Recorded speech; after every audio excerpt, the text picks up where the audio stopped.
고구려가 무너진 뒤 많은 이들이 절망했습니다. 그러나 그 잿더미 속에서 다시 일어선 한 영웅이 있었습니다. 그 이름 대조영. 그는 발해를 세워 또 다른 역사를 열었습니다.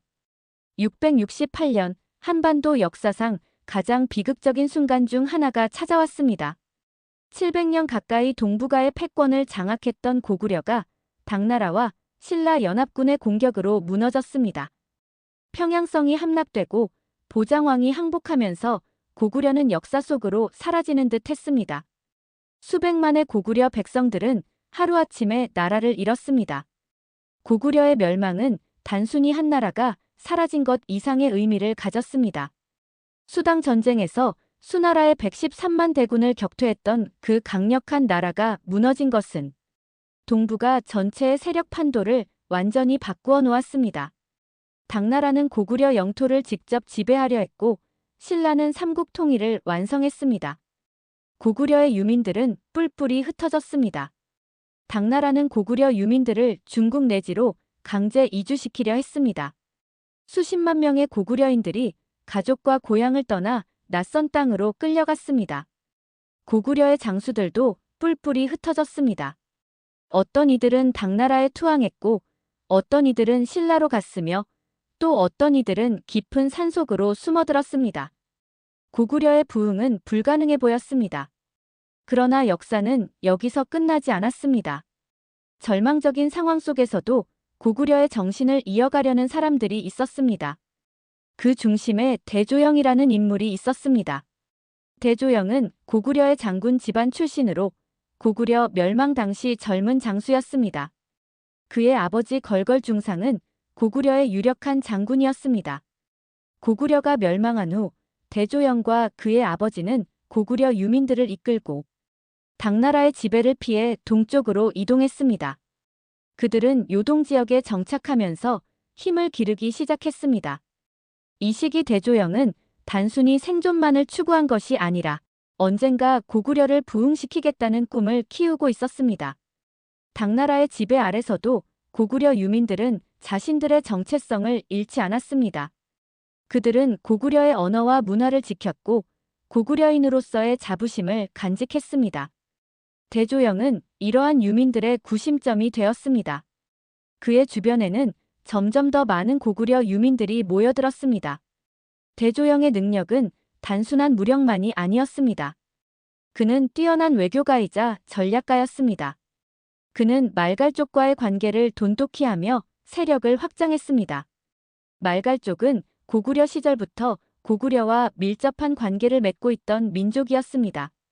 대조영은 이들과 손을 잡고 더 큰 힘을 모았습니다. 690년대 동북아의 정세가 다시 한번 급변했습니다. 당나라 내부에서 측천무후가 권력을 장악하면서 혼란이 일어났습니다. 당나라의 통제력이 약해진 틈을 타서 대조영은 본격적으로 독립을 준비하기 시작했습니다. 이것은 매우 위험한 결정이었습니다. 당나라의 군사력은 여전히 막강했기 때문입니다. 696년 거란족이 당나라에 반기를 들었습니다.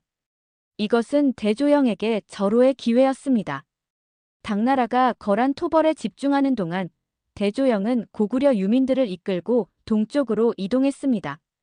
그들의 목적지는 동모산 지역이었습니다. 이곳은 험준한 산악지대로 방어하기에 유리한 지형이었습니다. 대조영의 이동은 단순한 도피가 아니라 치밀한 계획에 따른 것이었습니다. 그는 이동 경로를 신중하게 선택했고 유민들을 효율적으로 조직했습니다. 노약자와 여성들을 보호하면서도 전투력을 유지하는 것은 쉽지 않은 일이었지만 대조영은 이를 훌륭하게 해냈습니다. 당나라는 대조영의 이동을 그냥 두고 볼 수 없었습니다. 만약 대조영이 독립국가를 세운다면 다른 고구려 유민들도 봉기할 가능성이 있었기 때문입니다. 당나라는 이홍리가 이끄는 당나라군과 말갈 연합군을 보내 대조영을 추격했습니다. 698년 드디어 천물령에서 양측이 맞붙었습니다. 천물령 전투는 대조영의 운명을 가를 결정적인 전투였습니다. 당나라와 말갈 연합군은 수적으로 우세했습니다. 그러나 대조영에게는 유리한 점이 있었습니다. 첫째, 그는 지형을 완벽하게 파악하고 있었습니다. 천물령의 험준한 산악 지형은 방어하는 측에 유리했습니다. 둘째, 그의 병사들은 생존을 위해 필사적으로 싸웠습니다. 후퇴할 곳이 없었습니다. 대조영은 천물령의 좁은 계곡을 이용한 매복 전술을 사용했습니다. 그는 소수의 병력으로 적을 유인한 후 양쪽 산에서 일제히 공격을 가했습니다. 당나라군은 좁은 계곡에 갇혀 제대로 된 대응을 하지 못했습니다. 말갈 연합군도 혼란에 빠졌습니다. 대조영의 전술적 승리였습니다. 천물령 전투의 승리는 단순한 군사적 승리 이상의 의미를 가졌습니다. 이것은 고구려 유민들에게 희망을 주었습니다. 고구려가 멸망한 지 30년 만에 그들은 다시 한번 당나라를 물리칠 수 있다는 것을 증명했습니다. 대조영의 명성은 동북아 전역에 퍼졌습니다. 천물령 전투 직후 대조영은 드디어 나라를 세웠습니다. 698년 동모산 지역에서 발해가 건국되었습니다. 대조영은 스스로를 진국왕이라 칭했습니다. 진국이라는 국호는 나중에 발해로 바뀌었지만 이 순간이 바로 발해의 시작이었습니다. 고구려 멸망 30년 만에 고구려의 후계 국가가 탄생한 것입니다. 발해의 건국은 동북아 역사에서 매우 중요한 사건이었습니다. 이것은 고구려의 역사가 완전히 끝나지 않았음을 의미했습니다. 대조영은 발해를 고구려의 계승자로 자리매김했습니다. 그는 고구려의 관직 체계를 받아들였고 고구려의 문화를 계승했습니다. 발해는 새로운 나라이면서 동시에 고구려의 연장선이었습니다. 초기 발해는 결코 안정적이지 않았습니다. 당나라는 여전히 위협적이었고 주변의 여러 민족들과도 관계를 정립해야 했습니다. 대조영은 이러한 어려운 상황을 외교와 군사력의 균형으로 헤쳐나갔습니다. 그는 당나라와는 표면적으로 조공 관계를 맺으면서도 실제로는 독립성을 유지했습니다. 대조영의 리더십은 발해 초기에 결정적이었습니다. 그는 카리스마 있는 지도자이면서 동시에 현실적인 정치가였습니다. 고구려 유민들뿐만 아니라 말갈족들도 그를 따랐습니다. 대조영은 이 다양한 민족들을 하나의 국가로 통합하는 데 성공했습니다. 이것은 쉬운 일이 아니었습니다. 발해는 빠르게 성장했습니다. 대조영 이후 무왕, 문왕으로 이어지는 강력한 군주들이 나타나면서 발해는 동북아의 강국으로 발돋움했습니다. 영토는 만주와 연해주 일대로 확장되었고 인구도 급증했습니다. 8세기 중반, 발해는 전성기를 맞이했습니다. 발해의 수도 상경용천부는 당시 동북아에서 가장 번화한 도시 중 하나였습니다. 거리는 바둑판처럼 정연하게 구획되었고 웅장한 궁궐과 사찰들이 세워졌습니다. 당나라, 신라, 일본 등 각국의 사신들이 발해를 방문했습니다. 발해는 국제적인 나라였습니다. 발해의 문화 수준도 매우 높았습니다. 고구려의 문화를 계승하면서도 당나라의 선진 문물을 받아들였습니다. 불교가 융성했고 유교 교육도 발달했습니다. 발해는 독자적인 문자 체계를 사용했고 문학과 예술도 꽃피었습니다. 이 시기 발해는 해동성국이라 불렸습니다. 바다 동쪽의 융성한 나라라는 뜻이었습니다. 해동성국이라는 명칭은 발해의 국제적 위상을 보여줍니다. 당나라조차도 발해를 무시할 수 없었습니다. 발해는 당나라와 대등한 외교 관계를 맺었습니다. 때로는 긴장 관계에 있었지만 대부분의 시기에는 평화로운 교류를 유지했습니다. 발해의 사신들은 당나라 수도 장안을 자주 방문했고 당나라의 사신들도 발해에 왔습니다. 발해와 신라의 관계는 복잡했습니다. 두 나라는 육로로 연결되어 있었지만 직접적인 교류는 제한적이었습니다. 발해는 자신을 고구려의 후계자로 여겼고 신라를 고구려를 멸망시키는데 일조한 나라로 보았습니다. 하지만 양국 사이에 큰 전쟁은 일어나지 않았습니다. 대신 발해는 일본과 밀접한 관계를 맺었습니다. 발해와 일본의 교류는 매우 활발했습니다. 발해는 일본에 100회 이상의 사절단을 보냈고 일본도 발해에 사신을 보냈습니다. 이러한 교류를 통해 문화와 물자가 오갔습니다. 발해는 일본을 통해 신라를 견제하려 했고, 일본은 발해를 통해 대륙의 선진 문물을 받아들였습니다. 발해의 행정체계는 매우 체계적이었습니다. 삼성 6부제를 채택하여 중앙정부를 조직했고, 지방은 오경 15부 62주로 나누어 통치했습니다. 이것은 당나라의 제도를 참고한 것이었지만 발해만의 특색도 있었습니다. 특히 지방 행정에서는 고구려의 전통을 많이 계승했습니다. 발해의 군사력도 강력했습니다. 10만이 넘는 상비군을 유지했고 기병을 중심으로 한 강력한 전투력을 가지고 있었습니다.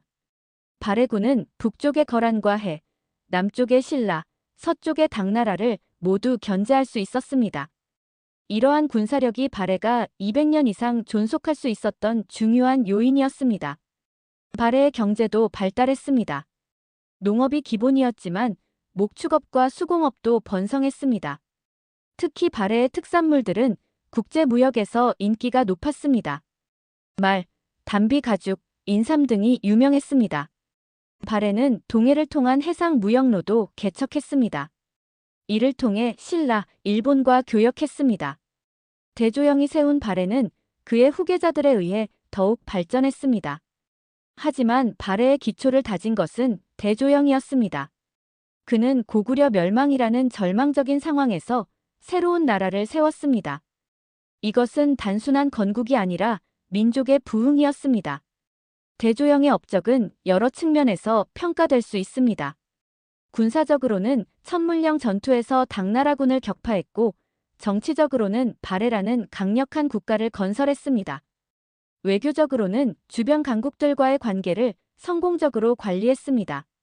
문화적으로는 고구려의 전통을 계승하면서도 새로운 발해 문화를 만들어냈습니다. 하지만 무엇보다 대조영의 가장 큰 업적은 고구려 유민들에게 희망을 준 것입니다. 고구려가 멸망했을 때 많은 사람들은 모든 것이 끝났다고 생각했습니다.